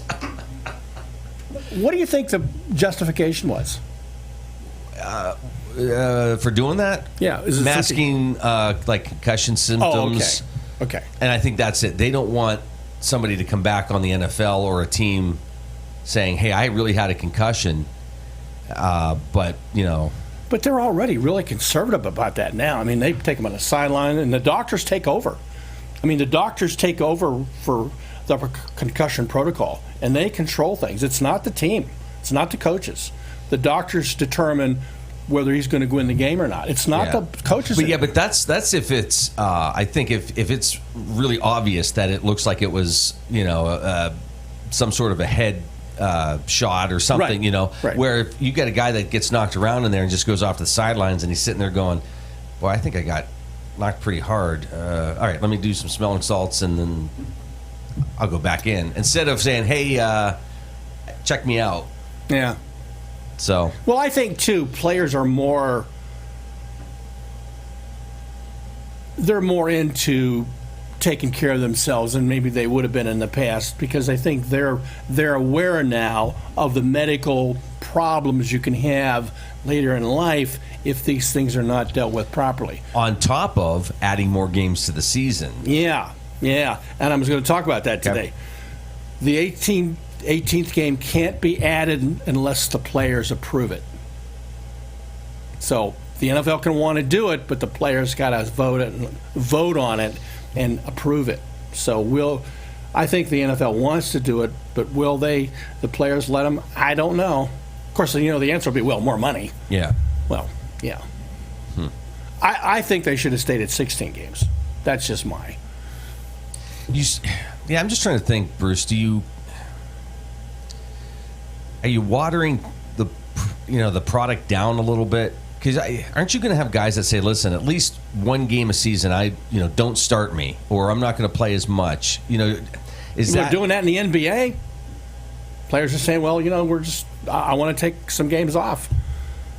I mean, it's like it's the diminishing returns, law of diminishing returns. Yeah, it's popular. You can have more games, but remember, the NFL started out with 12 games a season, then went to 14, and then went to 16, and now they're up at 17. It's a violent sport. It really is. Mm-hmm. And to me, players said they could feel the difference between a 14 and a 16-game season. And they put a bye in there, but Pittsburgh gets it after the 4th game. I mean, you still get to the end of the season and you're tired. You're tired and worn out. Yeah. And players do get tired and get worn out. I would imagine, and you already hear this conversation about fairness too, those teams that have an early bye in the season versus, maybe a team that's hot and they get a bye later. Exactly. Maybe that's you get a bye after week 12, that's really beneficial. as opposed to getting one like Pittsburgh after game 4. So, I mean, yeah, and a lot of those early games aren't that difficult. They play the Jets and Seattle, not playing top-shelf teams. And then they get a bye, and now you go into the more rugged part of your season, and you don't get that week off. And then something you've been saying for years now is if you're going to increase the games, you've got to have flexibility with the roster. You've got to play everybody. I don't understand that. I just don't understand this idea of having 6 men that can't play. It just makes no sense to me at all. And I would like NFL, call the show and explain to us why this rule is in place, because I can't understand it. I'm sorry. And I keep badgering about it, but it really rankles me that. Anyway, we have a picture of Bruce protesting outside the corporate offices, but that's right. Yeah, I want to know. Let's do this real quick. You're watching the Morning Drill on Stream TV and on the Armstrong Neighborhood Channel. Mr. Sports, Bruce Peterson with us here this morning. The Steelers signed an offensive lineman. Guard Andreas Pete. He played for a lot of years for New Orleans. He was a starter, Pro Bowl player. Last year he played for the Raiders. Didn't start, but played a lot. And so what's this signing about? Well, they don't really have any veteran backups on that team in terms of the offensive line. And this gives them a former Pro Bowl player who can play both tackle and guard. And that's why they brought him in. So, because, their right tackle is a second-year player, their left tackle is a third-year player, who, by the way, have been looking pretty good in practice the last week or so. So they're very encouraged about the play of these two young players. But this brings somebody in who can be a leader, spell them, be a backup in case somebody gets hurt. They don't have to go back to a player that's never been a starter in the NFL. So, I think it was a really good move, and they felt they needed it to kind of protect them against an injury. And he's from everything I've read, he's a good guy, and he'll be a good Steeler. So, I think I was maybe yesterday, the day before, Dan Patrick said to the fans, and he was talking to himself too as a fan. He goes, "It's got to be blinking yellow for these preseason games. It can't be red or green. You can't be, this is the greatest thing, and you can't be, this is the worst thing. It's preseason. Use caution with this stuff." Yeah. Fans get excited. Well, that's why there are 20 Steelers not playing this game. Yeah. They're on the bench. They're, all the star players are not playing. Now, the rookies are all playing, and the backups are all playing. In fact, the offensive line, everybody's playing but Cam Hayward, Samalo, the guard, veteran guard, he's not playing. So, what are they saying? They're saying that these preseason games are not that relevant, is what they're saying. Oh, no. I'm saying, he was talking about fans. You remember when Pickett's preseason was spectacular? Yeah, okay, I get what you're saying, yeah. Yeah, and the fans we're winning the Super Bowl. You can't read anything. Right. Yeah. You can't read anything into it. Yeah. Because, the Steelers are going to be putting out a second-string team, But preseason is to develop players. Yeah. It's not about winning games. You like to win. You do. Yeah. That's the nature of sports, is to win. But those preseason games are to give young players a chance to play. Well, and honestly, it's, the fan base, this is the first time maybe seeing some of these players, maybe because they don't watch college or maybe not a team that person played on. Exactly. So, here they are in the spotlight, and you go, boy, that looks like a good player. Yeah. So you get excited, but you don't know what happens behind the scenes at training camp, no, or you don't. When you get into 2s and 3s playing 1s. Right. And remember, the 2s and 3s are still pretty good. Oh, yeah. They were all-stars on their college team. They're not chopped liver.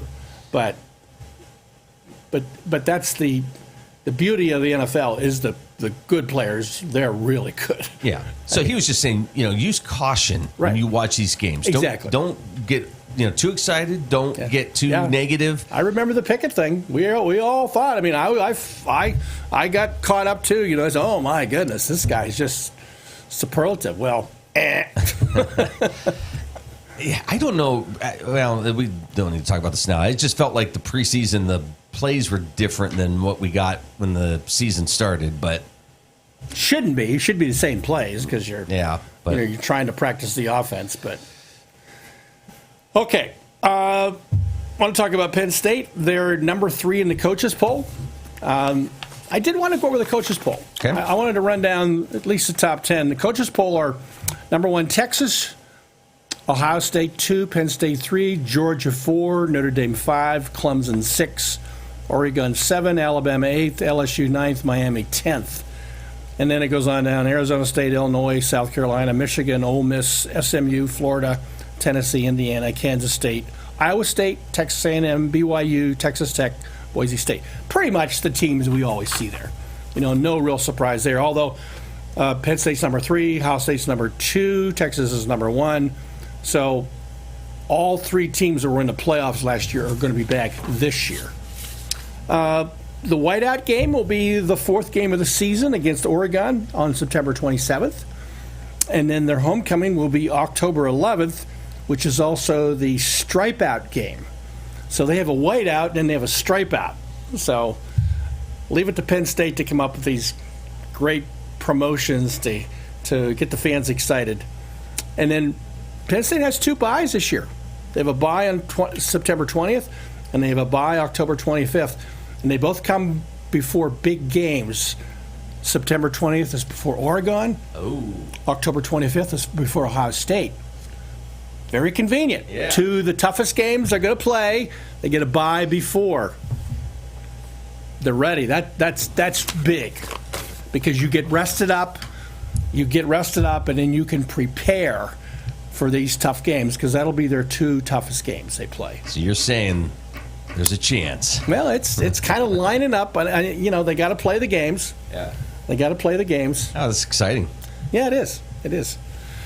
Talk a little bit about the Pirates. They missed David Bednar. They've blown two games they should have won.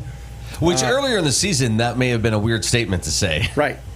Well, he winds up in the minor leagues, but down the stretch, he was pretty darn good. And so far, their 3 top bullpen guys, Santana, Baroque, and Ashcroft, have struggled in that role. And it's like this, I remember back some years there was the Pirates had a number 2 guy who was really good. I can't remember his name.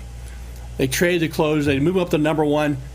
He struggles because being an 8th inning guy is not being like a 9th inning guy, And so all of a sudden you're put in that position where you got to shut the door. Puts a little pressure. You kind of have to get used to that pitching under pressure. Yeah. And that's what a closer does. Pitches under pressure. And that's not something that everybody can do. I think you can learn how to do it because all these guys were minor leaguers once, and when Bednar came to Pittsburgh, he wasn't a closer, but he became one. So, anyway. Learn it by doing it. Exactly. There is a positive story, though. The Pirates' ace, of course, Paul Skeens, became the first player in 10 years to record at least 5 scoreless innings, 5 strikeouts, and 1 or fewer walks in 4 straight home games of a season. Hasn't he been good? Yeah. My goodness. The Pirates are trying to extend him. Well, they ought to do it now. Well, that's what they're trying. Yeah. But he'd be dumb to fall for that, wouldn't he?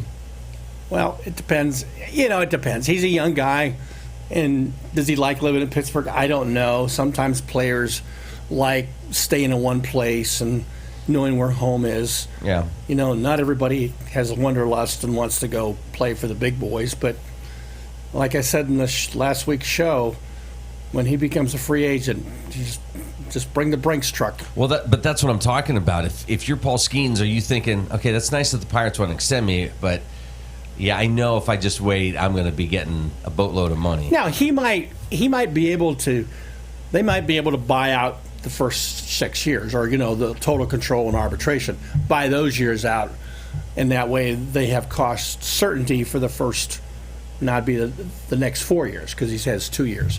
They might do that, and a lot of players will do that. But still, once you get to year 7, you're an unrestricted free agent, and I don't think he's going to extend that unless they give him gobs and gobs of money, which they're not. They're just not going to give them those gobs and gobs of money. They don't have them to give. Yeah, and you've got a successful girlfriend, fiance. Yes. That, does she want to be in a big city where she can run her businesses or You do never what she know. does? You never. That's a big equation. That's a big part of the equation. You got to go where the wife wants to live. Because she has a lot to say. Yeah. So it'll be interesting. They may buy out his first 6 years, but I don't think they'll go anywhere beyond that. Bruce, good to see you. We'll think about you and your family, so have a good weekend, Thank right? you.